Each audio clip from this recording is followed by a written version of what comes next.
अस्सलाम वालेकुम मेरे प्यारे दोस्तों, मेरे रीडर्स और लिसनर्स। कैसे हैं आप सब? आज मैं आपको अपने दिल का एक ख़ास किस्सा सुनाने जा रही हूँ। ये मेरी ज़िंदगी का पहला नावल था जिसे मैंने पढ़ा, और वो था उमैरा अहमद का शाहकार नावल पुरनकामे।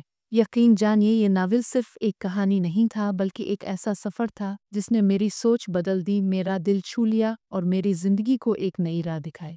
इसी नावल से मेरा ये सफ़र शुरू हुआ कि मैं एक एक करके नावल्स की दुनिया में आगे बढ़ती गई, और आज मैंने सोचा कि ये खूबसूरत और रूह को झंझोर देने वाला सफ़र मैं आप सबके साथ क्यों ना बांधूं। तो आइए आज मिलकर डूबते हैं पुरनकामिल की इस दुनिया में, जहाँ हर लफ्ज़ एक सबक है और हर सफ़ा एक नया एहसास।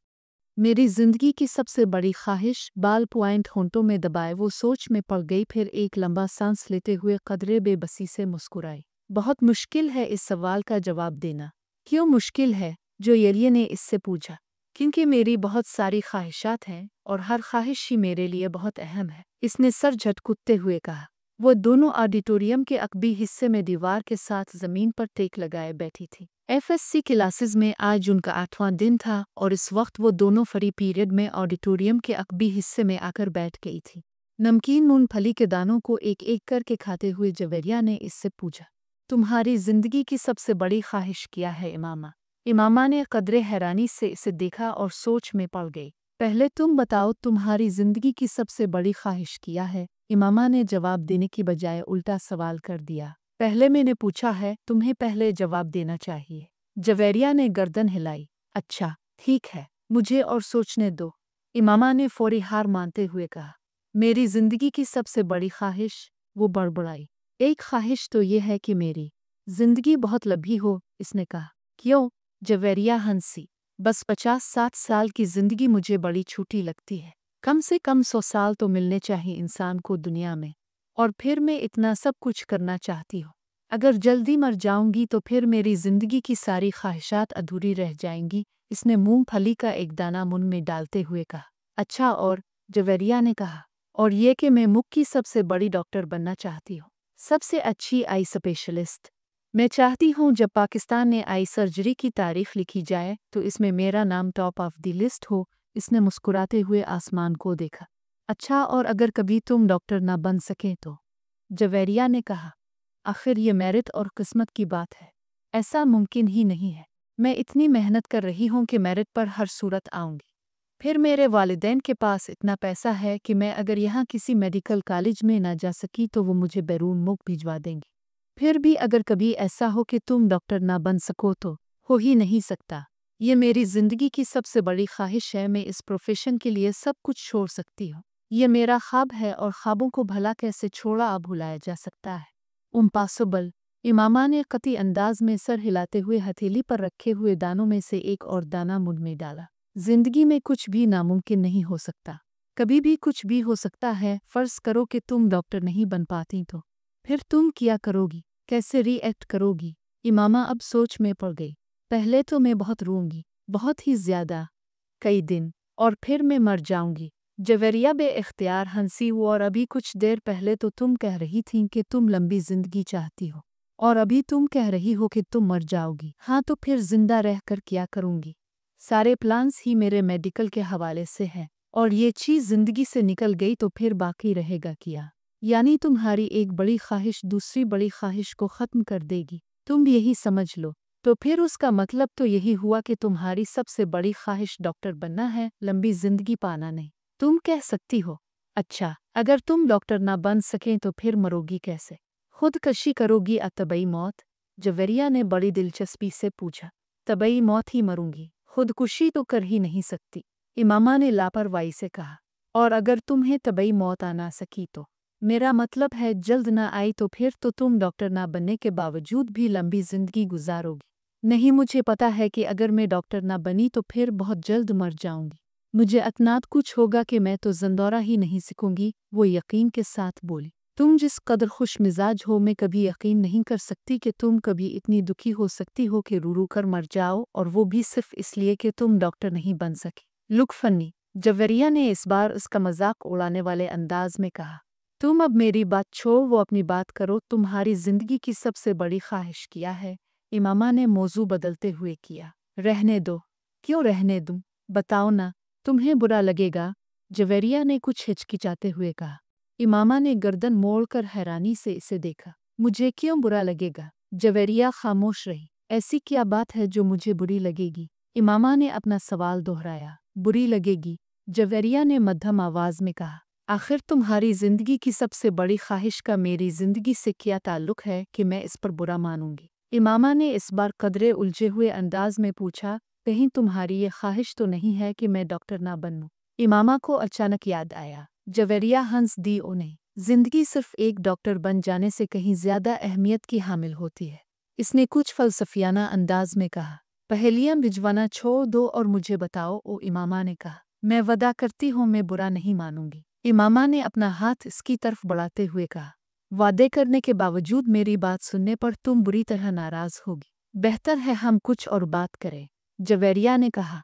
अच्छा, मैं अंदाज़ा लगाती हूँ तुम्हारी इस ख्वाहिश का ताल्लुक मेरे लिए किसी बहुत अहम चीज़ से है, राइट?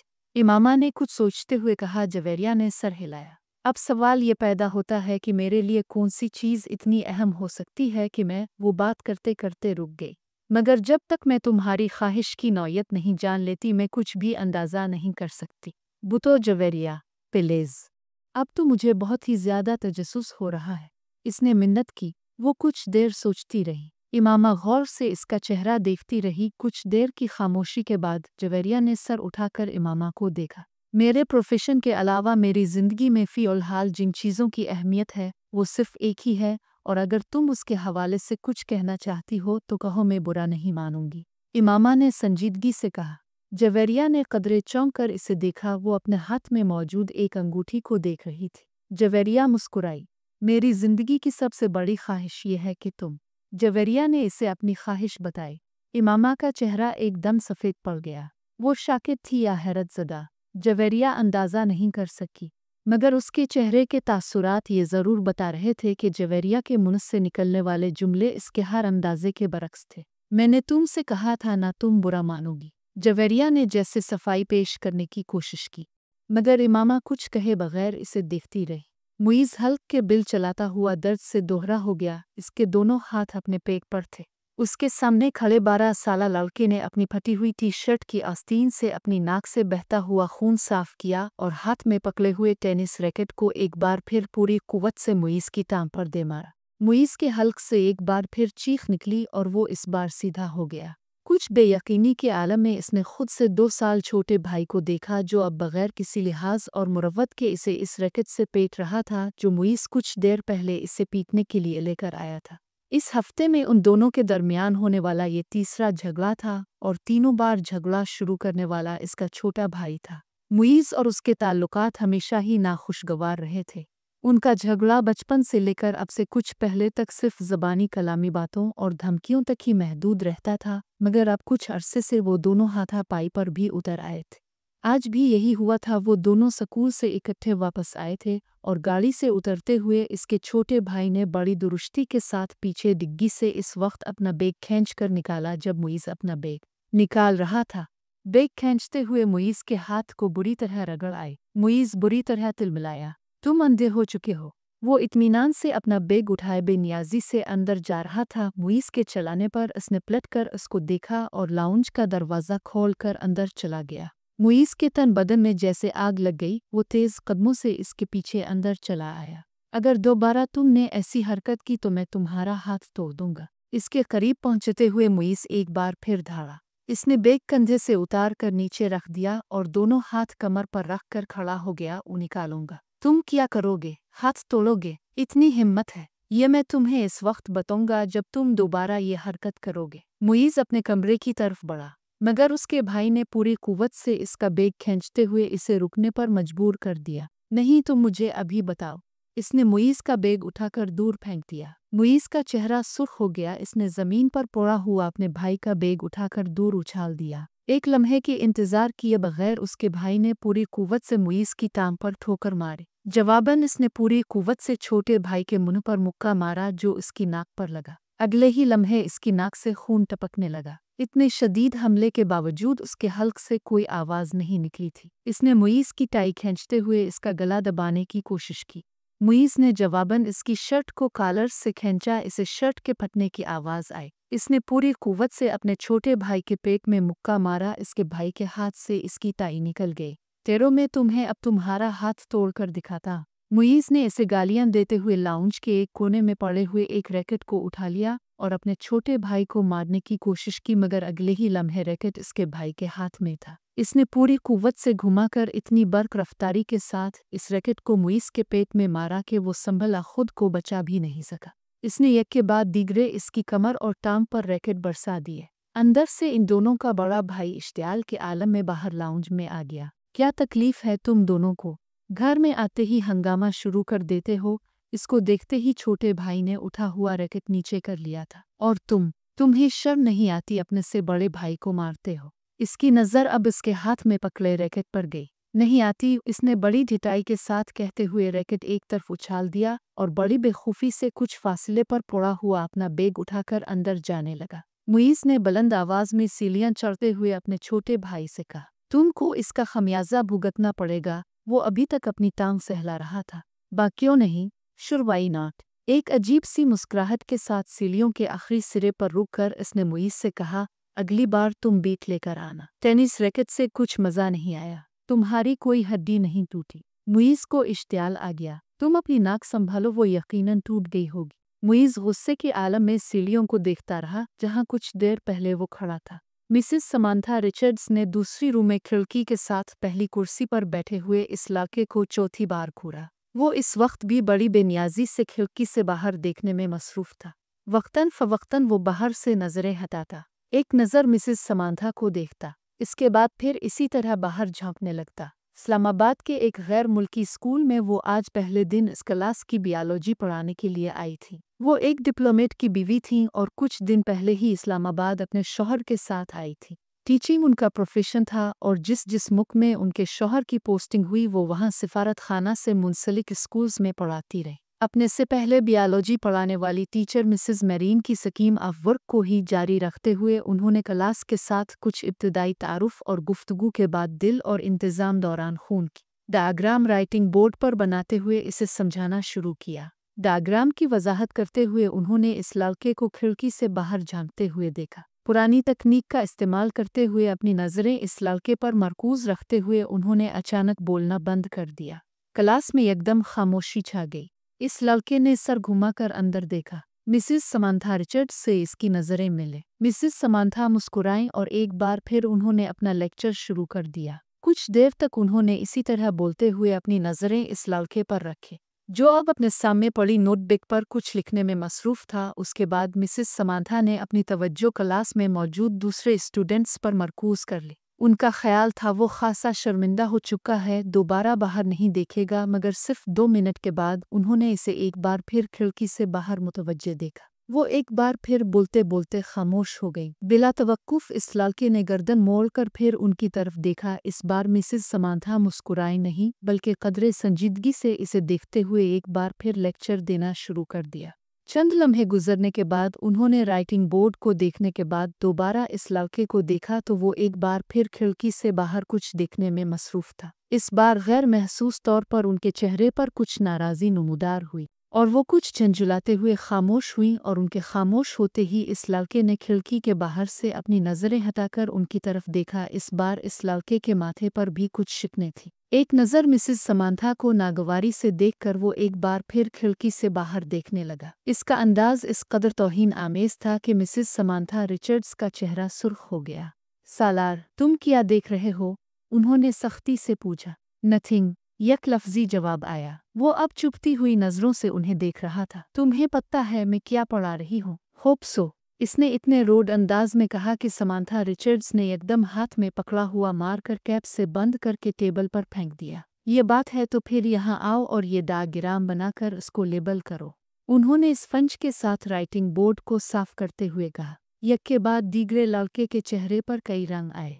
उन्होंने क्लास में बैठे हुए स्टूडेंट्स को आपस में नज़रों का तबादला करते देखा। वो लड़का अब सर्द नज़रों के साथ समांथा रिचर्ड्स को देख रहा था। जैसे ही उन्होंने राइटिंग बोर्ड से आखिरी निशान साफ किया वो अपनी कुर्सी से एक झटके के साथ उठा। तेज कदमों के साथ इसने टेबल पर पड़ा हुआ मार्कर उठाया और बर्क रफ्तारी के साथ राइटिंग बोर्ड पर डायग्राम बनाने लगा। पूरे 2 मिनट 57 सेकंड्स के बाद इसने मार्कर पर कैप लगाकर इसे मेज पर इसी अंदाज में उछाला जिस अंदाज में समांथा रिचर्ड्स ने उछाला था, और समांथा की तरफ देखे बगैर अपनी कुर्सी पर आकर बैठ गया। मिसेस रिचर्ड्स ने इसे मारकर उछालते अपनी कुर्सी की तरफ जाते नहीं देखा। वो बेयकीनी के आलम में राइटिंग बोर्ड पर 3 मिनट से भी कम अरसा में बनाए जाने वाली इस लेबल डायग्राम को देख रही थी, जिसे बनाने में उन्होंने 10 मिनट लिए थे, और वो उनकी डायग्राम से ज़्यादा अच्छी थी। वो कहीं भी मामूली सी गलती भी नहीं ढूंढ सके।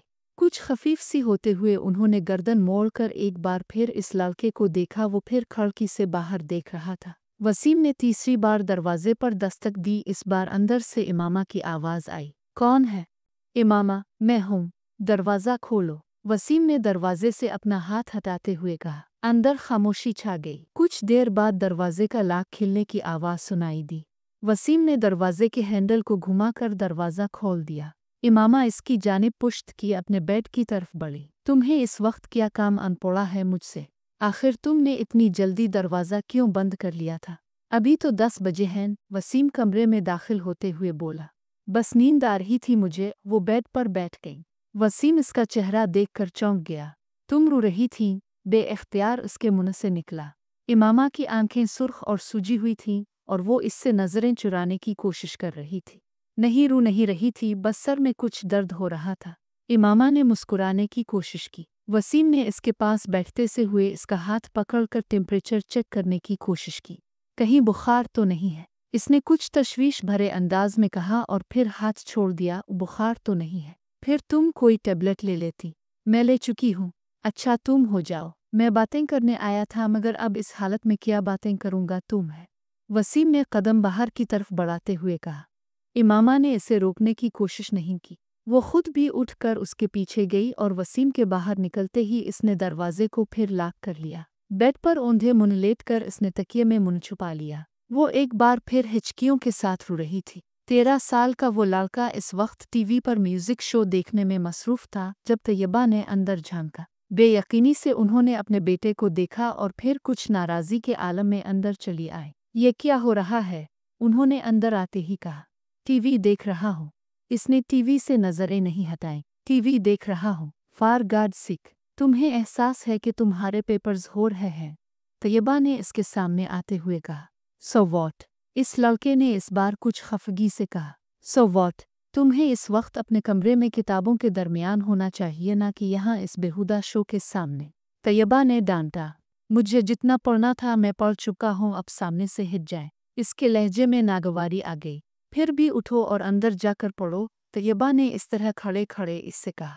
ना मैं यहाँ से उठूंगा, ना अंदर जाकर पढ़ूंगा। मेरी स्टडीज़ और पेपर्स मेरा मसला है, आपका नहीं। अगर तुम्हें इतनी परवाह होती स्टडीज़ की तो इस वक्त तुम यहाँ बैठे होते। Step aside. इसने तैयबा के जुमले को नज़रअंदाज करते हुए बड़ी बदतमीज़ी के साथ साथ हाथ के इशारे से कहा। आज तुम्हारे पापा आ जाएं तो मैं उनसे बात करती हूँ। तैयबा ने इसे धमकाने की कोशिश की। अभी बात कर ले, क्या होगा? पापा क्या कर लेंगे? जब मैं आपको बता चुका हूँ कि मुझे जितनी तैयारी करनी है मैंने कर ली है, तो फिर आपको क्या मसला है? ये तुम्हारे सालाना इम्तिहान है, तुम्हें एहसास होना चाहिए इस बात का। तैयबा ने यकदम अपने लहजे को नरम करते हुए कहा। मैं कोई 2-4 साल का बच्चा नहीं हूँ कि मेरे आगे पीछे फिरना पड़े आपको। मैं अपने मामलात में आपसे ज़्यादा समझदार हूँ, इसलिए ये 3rd क्लास किस्म के जुमले मुझसे मत बोला करे। या गुजाम्स हो रहे हैं। स्टडीज़ पर ध्यान दो। इस वक्त तुम्हें अपने कमरे में होना चाहिए। मैं तुम्हारे फादर से बात करूंगी। What A rubbish. वो बात करते करते गुस्से में सोफा से उठकर खड़ा हो गया। हाथ में पकड़ा हुआ रिमोट इसने पूरी कुव्वत से सामने वाली दीवार पर दे मारा और पांव पटकता हुआ कमरे से निकल गया। तैयबा कुछ बेबसी और खिफ़्फ़त के आलम में इसे कमरे से बाहर निकलता हुआ देखती रही। फिलोमिना फ्रांसिस ने अपने हाथ में पकड़े पैकेट मेज़ पर रखते हुए एक नज़र हाल में दौड़ाई। पेपर शुरू होने में अभी 10 मिनट बाकी थे और हाल में मौजूद स्टूडेंट्स किताबें, नोटिस और नोट बक्स पकड़े तेज़ी से सफ़े आगे पीछे करते उन पर आखिरी नज़रें डाल रहे थे। उनकी जिस्मानी हरकत से उनकी परेशानी और इज़्तिराब का इजहार हो रहा था। फिलोमिना फ्रांसिस के लिए एक बहुत मानूस सीन था। फिर उनकी नज़रें हाल के तकरीबन दरमियान में बैठे हुए सालार पर जा ठहरे। 25 स्टूडेंट्स में इस वक्त वो वाहिद स्टूडेंट था जो इत्मीनान से अपनी कुर्सी पर टांग रखे बैठा था। एक हाथ में स्केल पकड़े आहिस्ता आहिस्ता इसे अपने जूते पर मारते हुए वो इत्मीनान से इधर अलिफादेर देख रहा था। फिलोमिना के लिए ये सीन भी नया नहीं था। अपने 7 साल कैरियर में उन्होंने पेपर्स के दौरान सालार को इसी बेफिक्री और लापरवाही का मुजाहिर है करते पाया था। 9:02 पर उन्होंने सालार के पास से गुजरते हुए इसे एमसीक्यूज पर मबनी ऑब्जेक्टिव पेपर थमाया। 30 मिनट के बाद इसे वो पेपर उनसे लेना था।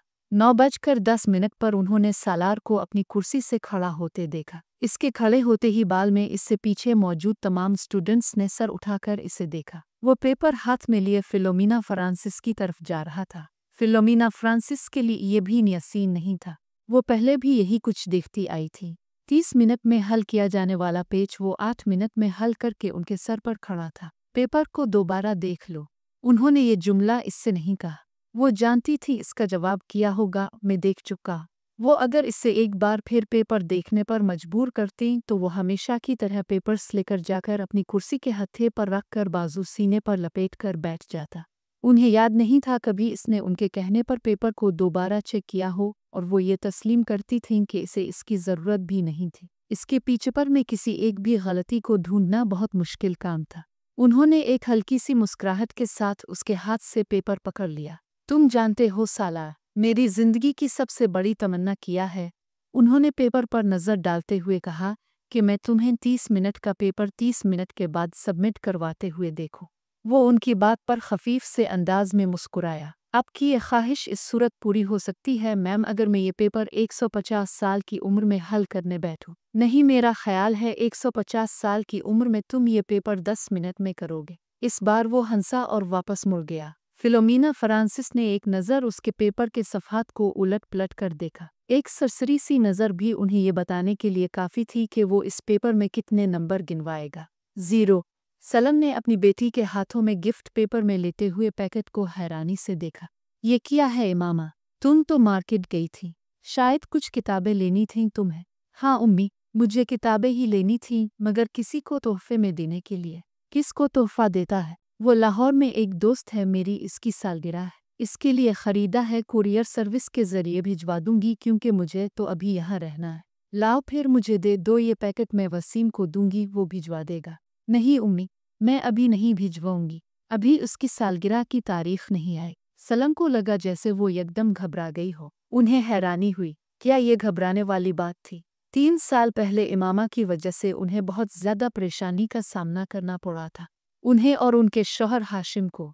वो तब अपनी बेटी के बारे में बहुत फिक्रमंद थी और हाशिम उनसे ज़्यादा, मगर पिछले 3 साल में सब कुछ ठीक हो गया था। वो दोनों अब इसकी तरफ से मुकम्मल तौर पर मुतमईन थे, ख़ास तौर पर असजद से इसकी निस्बत तय करके। वो जानती थी इमामा असजद को पसंद करती है, और सिर्फ वही नहीं, असजद को कोई भी पसंद कर सकता था। वो हर लिहाज से एक अच्छा लड़का था। वो ये भी जानती थीं कि वो असजद से निस्बत तय होने पर बहुत खुश हुई थी। असजद और उसके दरमियान पहले भी खासी दोस्ती और बेतकल्लुफ़ी थी, मगर बाज़ दफ़ा उन्हें लगता जैसे वो वक्त गुजरने के साथ साथ बहुत चुप होती जा रही है। वो पहले ऐसी नहीं थी, मगर अब वो स्कूल जाने वाली बच्ची भी तो नहीं रही, मेडिकल कॉलेज की स्टूडेंट है। फिर वक्त भी कहाँ होता है इसके पास। सलम हमेशा खुद को तसल्ली दे लेती। वो उनकी सबसे छोटी बेटी थी। बड़ी दोनों बेटियों की वो शादी कर चुकी थी। एक बेटे की भी शादी कर चुकी थी, जबकि 2 बेटे और इमामा गैर शादीशुदा थे। अच्छा ही है कि ये संजीदा होती जा रही है। लड़कियों के लिए संजीदगी अच्छी होती है। उन्हें जितनी जल्दी अपनी जिम्मेदारियों का एहसास हो जाए इतना ही अच्छा है। सलमा ने एक गहरी सांस लेते हुए इमामा से नज़रें हटा ली। वो छुट्टियों में घर आई हुई थी और जितने दिन वो यहाँ रहती उनकी नज़रें इस पर मरकूज रहती। पता नहीं ये साजिद कहाँ रह गया, जो भी काम उसके ज़िम्मे लगाओ बस भूल ही जाओ। उन्हें अचानक अपने मुलाजिम का ख्याल आया, जिसके पीछे वो लाउंज में आई थी। बढ़ती हुए वो लाउंज से निकल गईं। ये न्यू ईयर नाइट थी। नया साल शुरू होने में 30 मिनट बाकी थे। 10 लड़कों पर मुश्तमिल 14-15 साल के लड़कों का वो ग्रुप पिछले 2 घंटे से अपने अपने मोटरसाइकिल्स पर शहर की मुख्तलिफ सड़कों पर अपने करतब दिखाने में मसरूफ़ था। उनमें से चंद ने अपने माथे पर चमकदार बैंड्स बांधे हुए थे, जिन पर नए साल के हवाले से मुख्तलिफ पैगामात दर्ज थे। वो लोग 1 घंटा पहले पोश इलाके की एक बड़ी सुपर मार्केट में मौजूद थे और वहाँ वो मुख्तलिफ लड़कियों पर आवाज़ें कसते रहे थे। اپنی بائکس پر سوار اب مختلف جگہوں پر چکر لگا رہے تھے۔ ان کے پاس فائر کریکرز موجود تھے جنہیں وہ وقتاً فوقتاً چلا رہے تھے۔ 11:15 پر وہ جم خانہ کے باہر موجود تھے جہاں پارکنگ لاٹ گاڑیوں سے بھر چکا تھا۔ یہ گاڑیاں ان لوگوں کی تھیں جو جم خانے میں نئے سال کے سلسلے میں ہونے والی ایک پارٹی میں آئے تھے۔ ان لڑکوں کے پاس بھی اس پارٹی کے دعوتی کارڈ موجود تھے کیونکہ ان میں سے تقریباً تمام کے والدین جم خانہ کے ممبر تھے۔ وہ لڑکے اندر پہنچے تو 11:55 ہو رہے تھے۔ چند منٹوں بعد ڈانس فلور سمیت تمام جگہوں کی لائٹس آف ہو جانی تھیں اور اس کے بعد باہر لا میں آتش بازی کے ایک مظاہرہ کے ساتھ نیا سال شروع ہونے پر لائٹس آن ہونا تھیں اور اس کے بعد تقریباً تمام رات وہاں رقص کے ساتھ ساتھ شراب پی جاتی، جس کا اہتمام نئے سال کی اس تقریب کے لیے جم خانہ کی انتظامیہ خاص طور پر کرتی تھی۔ لائٹس آف ہوتے ہی وہاں ایک طوفان بدتمیزی کا آغاز ہو جاتا تھا اور وہاں موجود لوگ اسی طوفان بدتمیزی کے لیے وہاں آئے تھے۔ 15 سالہ وہ لڑکا بھی 10 لڑکوں کے اس گروپ کے ساتھ آنے کے بعد اس وقت ڈانس فلور پر راک بیٹ پر ڈانس کر رہا تھا۔ ڈانس میں اس کی مہارت قابل دید تھی۔ 12 بجنے میں 10 سیکنڈ رہ جانے پر لائٹس آف ہو گئیں اور ٹھیک 12 بجے لائٹس یکدم دوبارہ آن کر دی گئیں۔ اندھیرے کے بعد سیکنڈز گننے والوں کی آوازیں اب شور اور خوشی کے قہقہوں اور چیخوں میں بدل گئی تھیں۔ چند سیکنڈز پہلے تھم جانے والا میوزک ایک بار پھر بجایا جانے لگا۔ وہ لڑکا اب اپنے دوستوں کے ساتھ باہر پارکنگ میں آ گیا جہاں بہت سے لڑکے اپنی اپنی گاڑیوں کے ہارن بجا رہے تھے۔ انہی لڑکوں کے ساتھ بیئر کی کین پکڑے وہ وہاں موجود ایک گاڑی کی چھت پر چڑھ گیا۔ اس لڑکے نے گاڑی کی چھت پر کھڑے کھڑے اپنی جیکٹ کی جیب سے بیئر کا ایک بھرا ہوا کین نکالا اور پوری قوت سے کچھ فاصلے پر کھڑی ایک گاڑی کی ونڈو سکرین پر دے مارا۔ ایک دھماکے کے ساتھ گاڑی کی ونڈ سکرین چور چور ہو گئی۔ وہ لڑکا اطمینان کے ساتھ اپنے بائیں ہاتھ میں پکڑا کین پیتا رہا۔ وہ پچھلے آدھے گھنٹے سے کامران کو ویڈیو گیم کھیلتے ہوئے دیکھ رہا تھا۔ اسکرین پر موجود اسکور میں کوئی خاص اضافہ نہیں ہو رہا تھا، شاید اس کی وجہ وہ مشکل ٹریک تھا جس پر کامران کو گاڑی ڈرائیو کرنی تھی۔ سالہ لاؤنج کے صوفوں میں سے ایک صوفے پر بیٹھا اپنی نوٹ بک پر کچھ لکھنے میں مصروف تھا، مگر وقتاً فوقتاً نظر اٹھا کر ٹی وی اسکرین کو بھی دیکھ رہا تھا جہاں کامران اپنی جدوجہد میں مصروف تھا۔ ٹھیک آدھ گھنٹہ بعد اس نے نوٹ بک بند کر کے سامنے پڑی میز پر رکھ دی، پھر منہ پر ہاتھ رکھ کر جماہی روکی۔ دونوں ٹانگیں سامنے پڑی میز پر رکھ کر اور دونوں ہاتھوں کی انگلیاں سر کے پیچھے باندھے وہ کچھ دیر اسکرین کو دیکھتا رہا، جہاں کامران اپنے تمام چانسز ضائع کرنے کے بعد ایک بار پھر نیا گیم کھیلنے کی تیاری کر رہا تھا۔ کیا پرابلم ہے کامران؟ سالار نے کامران کو مخاطب کیا۔ ایسے ہی نیا گیم لے کر آیا ہوں مگر اسکور کرنے میں بڑی مشکل ہو رہی ہے، کامران نے بیزاری سے کہا۔ اچھا مجھے دکھاؤ۔ اس نے صوفے سے اٹھ کر ریموٹ کنٹرول اس کے ہاتھ سے لے لیا۔ کامران نے دیکھا پہلے 20 سیکنڈ میں ہی سالار اسے جس سپیڈ پر دوڑا رہا تھا اس سپیڈ پر کامران اب تک نہیں دوڑا پایا تھا۔ جو ٹریک اس سے بہت مشکل لگ رہا تھا وہ سالار کے سامنے ایک بچگانا چیز محسوس ہو رہا تھا۔ 1 منٹ بعد وہ جس سپیڈ پر گاڑی دوڑا رہا تھا اس سپیڈ پر کامران کے لیے اس پر نظریں جمانا مشکل ہو گیا، جبکہ سالار اس سپیڈ پر بھی گاڑی کو مکمل طور پر کنٹرول کیے ہوئے تھا۔ 3 منٹ کے بعد کامران نے پہلی بار گاڑی کو ڈگمگاتے اور پھر ٹریک سے اتر کر دھماکے کے ساتھ تباہ کرتے دیکھا۔ کامران نے کچھ مسکراتے ہوئے موڑ کر سالار کو دیکھا۔ گاڑی کیوں تباہ ہوئی تھی وہ جان گیا تھا۔ ریموٹ اب سالار کے ہاتھ کے بجائے میز پر پڑا تھا اور وہ اپنی نوٹ بک اٹھائے کھڑا ہو رہا تھا۔ کامران نے سر اٹھا کر اسے دیکھا۔ بہت بورنگ گیم ہے، سالار نے تبصرہ کیا اور کامران کی ٹانگوں کو پھلانگتے ہوئے لاؤنت سے باہر نکل گیا۔ کامران ہونٹ بینچ 7 ہندسوں پر مبنی اس اسکور کو دیکھ رہا تھا جو اسکرین کے ایک کونے میں جگمگا رہا تھا۔ کچھ نہ سمجھ میں آنے والے انداز میں اس نے بیرونی دروازے کو دیکھا جس سے وہ غائب ہوا تھا۔ وہ دونوں ایک بار پھر خاموش تھے۔ اسجد کو الجھن ہونے لگی۔ امامہ اتنی کم گو نہیں تھی جتنی وہ اس کے سامنے ہو جاتی تھی۔ پچھلے آدھے گھنٹے میں اس نے گنتی کے لفظ بولے تھے۔ وہ اسے بچپن سے جانتا تھا۔ وہ بہت خوش مزاج تھی۔ ان دونوں کی نسبت ٹھہرائے جانے کے بعد بھی ابتدائی سال میں اس میں کوئی تبدیلی نہیں آئی۔ اسجد کو اس سے بات کر کے خوشی محسوس ہوتی تھی۔ وہ بلا کی حاضر جواب تھی، مگر پچھلے کچھ سالوں میں وہ یکدم بدل گئی تھی اور میڈیکل کالج میں جا کر تو یہ تبدیلی اور بھی زیادہ محسوس ہونے لگی تھی۔ اسجد کو بعض دفعہ یوں محسوس ہوتا جیسے اس سے بات کرتے ہوئے وہ حد درجہ محتاط رہتی ہے۔ کبھی وہ الجھی ہوئی سی محسوس ہوتی اور کبھی اس سے اس کے لہجے میں عجیب سی سرد مہری محسوس ہوتی۔ اسے لگتا وہ جلد از جلد اس سے چھٹکارا پا کر اس کے پاس سے اٹھ کر چلی جانا چاہتی ہے۔ इस वक्त भी वो ऐसा ही महसूस कर रहा था। मैं कई बार सोचता हूँ कि मैं खामखा ही तुम्हारे लिए यहाँ आने का तरद्दुद करता।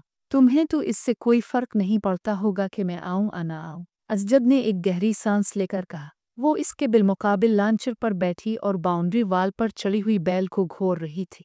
असजद की शिकायत पर इसने गर्दन हिलाए बगैर अपनी नज़रें बैल से बटाकर असजद पर मरकूज कर दे। असजद ने सवालिया नज़रों से इसे देखा, मगर वो खामोश रही तो इसने लफ्ज़ों में कुछ रद्दोबदल के साथ अपना सवाल दोहराया। तुम्हें मेरे न आने से कोई फ़र्क नहीं पड़ेगा इमामा। क्यों ठीक कह रहा हूँ मैं। अब मैं क्या कह सकती हूँ इस पर। तुम कम अज़ कम इनकार तो कर सकती हो, मेरी बात को झुटला सकती हो कि ऐसी बात नहीं है, मैं गलत सोच रहा हूँ। और ऐसी बात नहीं है, आप गलत सोच रहे हैं। इमामा ने इसकी बात काट कर कहा।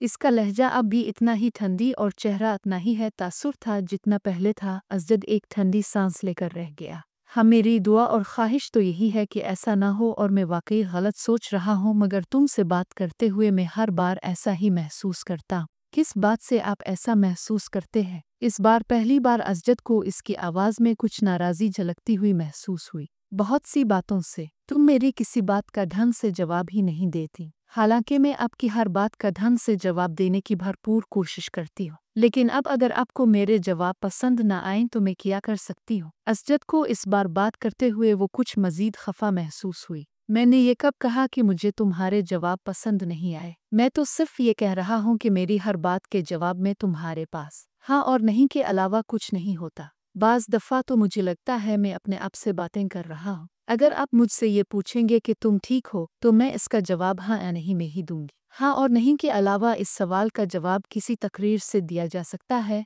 तो आप मुझे वो दे दें, मैं कर दूंगी। वो बिल्कुल संजीदा थे। हाँ और नहीं के साथ भी तो कुछ कहा जा सकता है और कुछ नहीं। तुम जवाबन मेरा हाल ही पूछ सकती हो। मैं आपका क्या हाल पूछूं? जाहिर है अगर आप मेरे घर आए हैं, मेरे सामने बैठे मुझसे बातें कर रहे हैं तो इसका वाज़े मतलब तो यही है कि आप ठीक हैं, वरना आप इस वक्त अपने घर बिस्तर पर पड़े होते। ये फॉर्मेलिटी होती है इमामा। अरे आप जानते नहीं, मैं फॉर्मेलिटीज़ पर यकीन नहीं रखती। अब भी मुझसे मेरा हाल ना पूछा करे, मैं बिल्कुल माइंड नहीं करूँगी। असजद जैसे लाजवाब हो गया। ठीक है, फॉर्मेलिटीज़ को चिवड़ा बंदा कोई और बात कर लेता है, कुछ डिस्कस कर लेता है, अपनी मसरूफियात के बारे में ही कुछ बता देता है। असजद, मैं आपसे क्या डिस्कस करूं? आप बिजनेस करते हैं, मैं मेडिकल की स्टूडेंट हूं। आपसे मैं क्या पूछूं? स्टॉक मार्केट की पोजीशन ट्रेंड बुलिश था, बेरिश इंडेक्स में कितने पॉइंट्स का इजाफा हुआ, अगली कंसाइनमेंट कहाँ भेज रहे हैं, इस बार गवर्नमेंट ने आपको कितनी रिबेट दी? इसका लहजा अब भी अंधी सर्द था। आपसे अनाटोमी डिस्कस करूं, कौन से अवामिल इंसान के जिगर को मुतासिर कर सकते हैं? बाईपास सर्जरी में इस साल कौन सी नई तकनीक इस्तेमाल की गई है? दिल की धड़कन बहाल करने के लिए कितने से कितने वोल्ट का इलेक्ट्रिक शॉक दिया जा सकता है? तो हम दोनों की मसरूफियात तो ये हैं, अब उनके बारे में डिस्कशन से आप और मैं मोहब्बत और बेतकल्लुफ़ी की कौन सी नई मंजिलें तय करेंगे, वो मेरी समझ से बाहर है। असजद का चेहरा सुर्ख हो गया। अब वो इस लम्हा को कोस रहा था जब उसने इमामा से शिकायत की थी। और भी तो मसरूफियात होती हैं इंसान की, असजद ने कदरे कमज़ोर लहजा में कहा। नहीं, पढ़ाई के अलावा मेरी तो और कोई मसरूफियात नहीं है, इमामा ने कतियत से सर हिलाते हुए कहा। पहले भी तो हम दोनों आपस में बहुत सी बातें करते थे। इमामा ने इसकी बात काट दी। पहले की बात छोड़ी, अब मैं वक्त ज़ाय करना अफोर्ड नहीं कर सकती। हैरत मुझे अब पर हो रही है, आप बिजनेसमैन होकर इतनी इमेच्योर और अलिफामोशनल सोच रखते हैं। आपको तो खुद बहुत प्रैक्टिकल होना चाहिए। असजद कुछ बोल ना सका। हम दोनों के दरमियान जो रिश्ता है वो हम दोनों जानते हैं। अब अगर आप मेरी प्रैक्टिकल अप्रोच को बेइल्तिफात, बेनियाजी, नाराज़ी समझें तो मैं क्या कर सकती हूँ? मैं आपके साथ यहाँ बैठी हूँ तो इसका मतलब यही है कि मैं इस रिश्ते को अहमियत देती हूँ, वरना कोई अजनबी तो इस तरह यहाँ मेरे साथ बैठकर चाय नहीं पी सकता। वो एक लम्हे के लिए रुकी, और जहाँ तक इस बात का ताल्लुक है कि आपके आने या ना आने से मुझे कोई फ़र्क पड़ेगा या नहीं, हकीकत यह है कि हम दोनों ही बहुत मसरूफ़ रहते हैं। हम मॉडर्न एज की पैदावार हैं, ना मैं कोई हीर हूँ ना आप रांझे के कबीले से ताल्लुक़ रखते हैं कि मेरे लिए घंटों ये फराजा सर अंजाम दे। सच यही है कि फ़र्क वाकई नहीं पड़ता कि हम दोनों मिले या ना मिले, बातें करें या ना करें, हमारा रिश्ता वही रहेगा जो अब है। आपको लगता है इसमें कोई तब्दीली आ सकती है? अगर असजद के माथे पर पसीना नहीं आया था तो इसकी वाहिद वजह दिसंबर का महीना था। उन दोनों की उम्र में 8 साल का फ़र्क था, मगर इस वक्त पहली बार असजद को ये फ़र्क 18 साल का महसूस हुआ। वो इससे अपने से 18 साल बड़ी लगी थी। 2 हफ्ते पहले वो 19 साल की हुई थी, मगर इस वक्त असजद को लग रहा था जैसे वो टीन एज से सीधी उधेड़ उम्री में चली गई थी और ख़ुद वो एक बार फिर प्री टीन में आ गया था। वो इसके बिलमुकाबिल टांग पर टांग रखते असजद के चेहरे पर नज़रें जमाए इस बेतासुर अंदाज में इसके जवाब की मुंतज़िर थी। असजद ने कुर्सी के हत्थे पर टके इसके हाथ में मंगनी की अंगूठी को देखा और खनखार कर अपना गला साफ करने की कोशिश की। तुम बिल्कुल ठीक कह रही हो, मैं सिर्फ इसलिए डिस्कशन की बात कर रहा था कि हमारे दरमियान अंडरस्टैंडिंग डेवलप हो सके। असजद, मैं आपको बहुत अच्छी तरह समझती और जानती हूँ, और ये जानकर मुझे बहुत अफसोस हुआ कि आप समझते हैं कि हमारे दरमियान अभी भी किसी अंडरस्टैंडिंग को डेवलप करने की ज़रूरत है। मेरा ख्याल था हम दोनों के दरमियान अच्छी खासी अंडरस्टैंडिंग है। वो असजद का दिन नहीं था, असजद ने एतराफ़ किया। और अगर आपको ये ख्याल है कि अनाटोमी और बिजनेस को डिस्कस करके हम कोई अंडरस्टैंडिंग डेवलप कर लेंगे तो ठीक है, आइंदा हम यही डिस्कस कर लिया करेंगे। इमामा के लहजे में लापरवाही का उनसर वाज़े था। तुमको मेरी बात बुरी लगी है? बिल्कुल भी नहीं, मैं क्यों बुरा मानूंगी? इसके लहजे में मौजूद हैरत के उनसर ने असजद को मज़ीद शर्मिंदा किया। शायद मैंने गलत बात की है, शायद नहीं, यकीनन, इसने तीनों लफ्ज़ों पर बारी बारी जोर देते हुए कहा। तुम जानती हो मेरे नज़दीक ये रिश्ता कितनी अहमियत का हामिल है। मेरे बहुत से ख्वाब हैं इस रिश्ते के हवाले से, तुम्हारे हवाले से। असजद ने एक गहरा सांस लेकर कहा। इमामा बेतासुर चेहरे के साथ इस बैल को देख रही थी। शायद इसलिए मैं ज़रूरत से ज़्यादा हसास हो जाता हूँ। मुझे इस रिश्ते के हवाले से कोई खौफ नहीं है। मैं जानता हूँ ये रिश्ता हम दोनों की मर्जी से हुआ है। वो इसके चेहरे पर नज़रें जमाए बड़े जज्ब से कह रहा था, और एकदम ही इसे एक बार फिर ये एहसास होने लगा था जैसे वो वहाँ मौजूद नहीं थी, इसकी बात नहीं सुन रही थी। असजद को लगा वो एक बार फिर खुद से बातें कर रहा था। एक बहुत बड़ी कोठी के अकब में मौजूद अनिकिसी से म्यूजिक की आवाज़ बाहर लान तक आ रही थी। बाहर मौजूद कोई भी शख्स अनिकिसी के अंदर मौजूद लोगों की कुव्वत बर्दाश्त पर हैरानी का इजहार कर सकता था, लेकिन वो अनिकिसी के अंदर मौजूद लोगों की हालत देख लेता तो वो इस हैरान कुन कुव्वत बर्दाश्त की वजह जान जाता। अनिकिसी के अंदर मौजूद 6 लड़के जिस हालत में थे, इस हालत में इससे ज़्यादा तेज़ और बुलंद म्यूज़िक भी उन पर असर अंदाज ना हो सकता था। और जहाँ तक 7वें लड़के का ताल्लुक था तो वो ऐसी किसी चीज़ से मुतासिर नहीं होता था। अनिकिसी का वो कमरा इस वक्त धुएं के मरगोलों और अजीब किस्म की बू से भरा हुआ था। कालीन पर एक मशहूर रेस्टोरेंट से लाए गए खाने के खिले हुए डब्बे और डिस्पोजेबल प्लेटें चमचे भी पड़े थे। कालीन पर खाने पीने की बच्ची कच्ची चीज़ें और हड्डियां भी उधर उधर फेंकी गई थी। सॉफ्ट ड्रिंक की प्लास्टिक की बोतलें भी उधर उधर लुढ़क रही थीं। केचप की बोतलों से निकलने वाली केचप कालीन को कुछ और बदनुमा बना रही थी। वो 7 लड़के इस कालीन पर एक दूसरे से कुछ फासले पर विराजमान थे। उनके सामने कालीन पर बियर के खाली किन्नर का एक ढेर भी लगा हुआ था, और तफरीह का ये सिलसिला वहीं तक नहीं रुका था। इस वक्त वो उन दरगुर्स को इस्तेमाल करने में मसरूफ़ थे जिनका इंतज़ाम उनमें से एक ने किया था। पिछले 2 माह में वो तीसरी बार इस एडवेंचर के लिए इकट्ठे हुए थे, और उन 3 मौक़े पर वो 4 मुख्तलिफ किस्म की ड्रग्स इस्तेमाल कर चुके थे। पहली बार उन्होंने वो ड्रग इस्तेमाल की थी जो उनमें से एक को अपने बाप के दराज से मिली थी। दूसरी बार उन्होंने जो ड्रग इस्तेमाल की थी वो उन्होंने अपने एक स्कूल फेलो के तवस्सुत से इस्लामाबाद के एक क्लब से ख़रीदी थी, और इस बार वो जो ड्रग इस्तेमाल कर रहे थे वो उन्होंने एक ट्रिप पर रावलपिंडी की एक मार्केट में एक अफ़गान से ख़रीदी थी। तीनों मौक़े पर उन्होंने उन ड्रग्स के साथ अल्कोहल का इस्तेमाल किया था जिसका हुसूल उनके लिए मुश्किल नहीं था। इस वक्त भी उन 7 लड़कों में से 6 लड़के पूरी तरह नशे में थे। उनमें से एक अभी भी कांपते हाथों के साथ ड्रग को सूंघने की कोशिश कर रहा था, जबकि 2 लड़के सिगरेट पीते हुए बाकी लड़कों के साथ टूटी फूटी गुफ्तगू कर रहे थे। सिर्फ 7वां लड़का मुकम्मल तौर पर होश में था। इस लड़के का चेहरा पिंपल्स मुहासों से भरा हुआ था, और उसके गिले में मौजूद एक सियाह तंग डोरी में 3-4 तांबे की अजीब सी शक्लों के ज़ेवरात परोए हुए थे।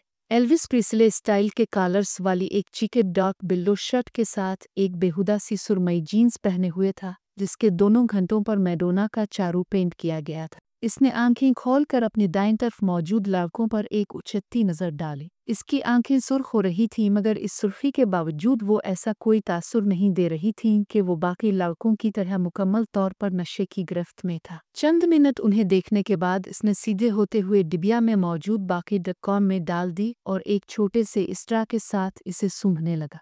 काफी देर के बाद उसने स्ट्रा को एक तरफ फेंक दिया और अपने हाथ की पूर पर थोड़ी सी ड्रग रख कर जुबान की नोक के साथ कुछ दिलचस्पी तजस मगर एहतियात के साथ इसे चखा। दूसरे ही लम्हे इसने बर्क रफ्तारी के साथ अपने बाईं जानिब थूका। ड्रग यकीनन बहुत अच्छी क्वालिटी की थी। इसकी आंखें अब पहले से ज्यादा सुर्ख हो रही थी मगर अभी भी वो अपने होशो हवास में था। उसके चेहरे के तासुरात से अंदाजा हो रहा था कि वो अपनी सरगर्मी से कुछ ज्यादा महफूज नहीं हुआ। 1-2 मिनट के बाद इसने अपने पास कालीन पर पड़े हुए बियर के कैन से चंद घूंट लेते हुए ड्रग के जायके को साफ करने की कोशिश की। कैन रखने के बाद वो चंद मिनट तक कौन में मौजूद ड्रग को देखता रहा। दूसरे 6 लड़के इस वक्त तक नशे में पूरी तरह धत कारपेट पर ऊंधे सीधे पड़े थे मगर वो अब भी इसी तरह बैठा था। कैन में मौजूद बियर के घूंट लेते हुए वो परसोच अंदाज में उन सब को देखता रहा। इसकी आंखें अब मुतवर्रिम हो रही थीं मगर उन्हें मौजूद चमक बता रही थी कि वो अभी भी मुकम्मल तौर पर नशे में नहीं है। ये इसके साथ तीसरी बार हुआ था। पहली 2 बार ड्रग इस्तेमाल करने के बाद वो इसी तरह बैठा रहा था जबकि इसके दोस्त बहुत जल्द नशे में धत हुए थे। रात के पिछले पहर वो उन लोगों को इसी हालत में छोड़कर खुद घर आ गया था।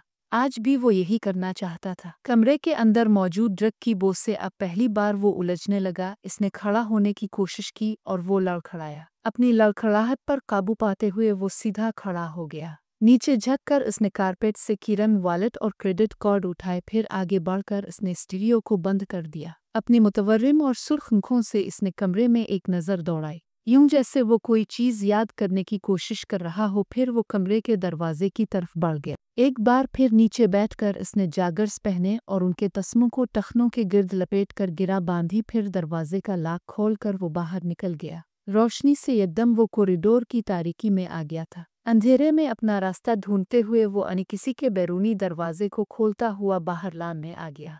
अनिकिसी की सीढ़ियां उतरते हुए इसे अपनी नाक से कोई चीज़ बहती महसूस हुई। बायां हाथ उठाकर इसने अपने ऊपरी होंठ पर रखा। उसकी उंगलियां चुपचुपाने लगी थीं। इसने हाथ उठाते हुए अपनी उंगलियों को अनिकिसी की बैरूनी लाइट की रोशनी में देखा। इसकी पूरों पर खून के कतरे लगे हुए थे। इसने अपनी ट्राउज़र की जेब टटोलते हुए अंदर से एक रुमाल बरामद किया और अपनी पूरों पर लगा हुआ खून साफ किया। इसके बाद इस रुमाल के साथ इसने अपने नाक से चमकने वाला खून साफ किया। अपने हल्क में कोई चीज़ छेबत्ती हुई महसूस हुई। इसने खनकार कर अपना गला साफ करने की कोशिश की। इसे अब अपने सीने में भी घुटन का एहसास होने लगा। चंद गहरे सांस लेकर इसने इस घुटन को कम करने की कोशिश की। वहीं खाले खड़े इसने 2-3 बार नीचे थूका और एक बार फिर सीढ़ियां उतरने के लिए कदम बढ़ाया। वो एकदम फिसक गया। इसके नाक में अजीब सी सनसनाहट हुई और फिर एकदम कोई चीज़ पूरी कुव्वत से बहने लगी। वो बेइख्तियार कमर के बिल झक गया। एक धार की सूरत में इसकी नाक से निकलने वाला खून सीढ़ियों पर गिरने लगा था। मार्बल पर फलता हुआ खून। वो इसे देखता रहा। तो दोस्तों, आज के लिए बस इतना ही। उम्मीद है कि आपको ओपरन कामिल का ये हिस्सा पसंद आया होगा। आपको ये कहानी कैसी लगी? आपके दिल को किस बात ने सबसे ज्यादा छुआ? कमेंट्स में ज़रूर बताइएगा ताकि हम मिलकर इस नावल के सफ़र को और भी खूबसूरत बना सके। अगर वीडियो पसंद आई हो तो लाइक और सब्सक्राइब करना मत भूलिएगा क्योंकि अगली किस्त में हम फिर से एक नए एहसास और एक नई कहानी के साथ आपके सामने होंगे। तब तक के लिए अपना बहुत सा ख्याल रखें। अल्लाह हाफिज।